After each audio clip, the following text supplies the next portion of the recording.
আপনি কি জানেন কেয়ামতের সেই কঠিন দিনে, যেদিন সূর্য মাথার খুব কাছে থাকবে, মানুষ থাকবে ভয় ও উদ্বেগে, সেদিন আল্লাহ তাআলা কিছু বিশেষ মানুষকে তার আরশের ছায়া দান করবেন? যদি আল্লাহর নাম আপনার হৃদয় ছুঁয়ে যায়, তাহলে এখনই একটি লাইক দিন এবং কমেন্টে লিখুন আল্লাহ। চলুন জেনে নিই সেই সৌভাগ্যবান 7 শ্রেণীর মানুষ কারা। 1. ন্যায়পরায়ণ শাসক, যিনি ন্যায় ও সুবিচার প্রতিষ্ঠা করেন। 2. আল্লাহর ইবাদতে বেড়ে ওঠা যুবক, যার যৌবন কেটেছে আল্লাহর পথে। 3.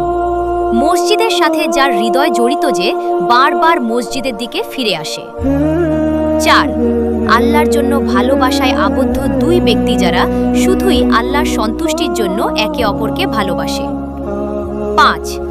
নির্জনে আল্লাহকে স্মরণ করে, যে কাঁদে, যার চোখে অশ্রু ঝরে আল্লাহর ভয়ে ও ভালোবাসায়। 6. গোপনে দানকারী ব্যক্তি, যে এমনভাবে দান করে ডান হাত যা দেয় বাম হাতও তা জানে না। 7. অবৈধ প্রস্তাব প্রত্যাখ্যানকারী ব্যক্তি, যে বলে আমি আল্লাহকে ভয় করি এবং হারাম থেকে নিজেকে বাঁচায়। আল্লাহ আমাদের সবাইকে এই সৌভাগ্যবানদের অন্তর্ভুক্ত করুন, আমিন।